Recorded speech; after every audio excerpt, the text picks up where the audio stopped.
ನಮಸ್ಕಾರ ಸ್ನೇಹಿತರೆ, ಕಿರಣ್ ಕ್ರಿಕೆಟ್ ಕನ್ನಡಗೆ ನಿಮ್ಮೆಲ್ಲರಿಗೂ ಸ್ವಾಗತ.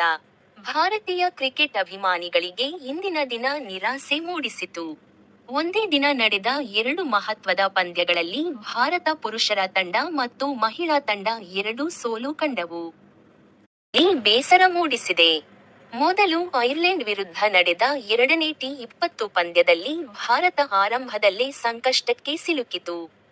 ಪ್ರಮುಖ ಬ್ಯಾಟರ್ಗಳು ಬೇಗನೆ ವಿಕೆಟ್ ಕಳೆದುಕೊಂಡ ಕಾರಣ ತಂಡದ ಮೇಲೆ ಒತ್ತಡ ಹೆಚ್ಚಾಯಿತು.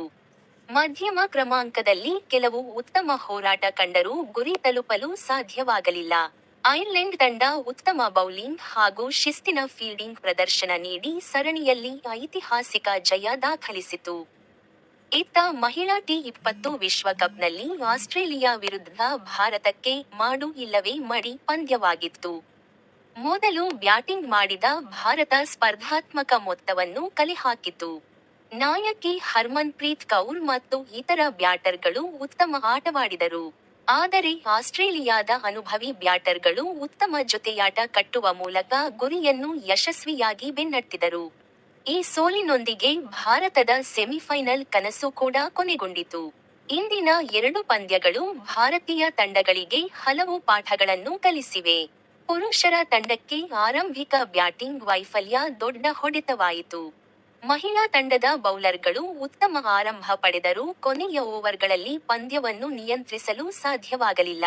ಕ್ರಿಕೆಟ್ನಲ್ಲಿ ಗೆಲುವು ಸೋಲು ಸಾಮಾನ್ಯ. ಆದರೆ ಸೋಲಿನಿಂದ ಪಾಠ ಕಲಿತು ಮುಂದಿನ ಸರಣಿಗಳಲ್ಲಿ ಬಲವಾಗಿ ಮರಳುವುದು ನಿಜವಾದ ಚಾಂಪಿಯನ್ ತಂಡದ ಗುಣ. ಭಾರತ ಪುರುಷರ ತಂಡ ಶೀಘ್ರದಲ್ಲೇ ಇಂಗ್ಲೆಂಡ್ ಗೆದ್ದು, ಮಹಿಳಾ ತಂಡವು ಮುಂದಿನ ಟೂರ್ನಿಗಳಿಗೆ ಸಿದ್ಧತೆ ನಡೆಸಲಿದೆ. ನಿಮ್ಮ ಅಭಿಪ್ರಾಯವೇನು? ಇಂದಿನ ಸೋಲಿಗೆ ಪ್ರಮುಖ ಕಾರಣ ಏನು ಎಂದು ನೀವು ಭಾವಿಸುತ್ತೀರಿ? ಕಾಮೆಂಟ್ನಲ್ಲಿ ತಿಳಿಸಿ. ಇಂತಹ ಕ್ರಿಕೆಟ್ ಸುದ್ದಿಗಳು, ವಿಶ್ಲೇಷಣೆಗಳು ಮತ್ತು ಲೈವ್ ಅಪ್ಡೇಟ್ಗಳಿಗಾಗಿ ಕಿರಣ್ ಕ್ರಿಕೆಟ್ ಕನ್ನಡ ಚಾನೆಲ್ಗೆ ಸಬ್ಸ್ಕ್ರೈಬ್ ಮಾಡಿ.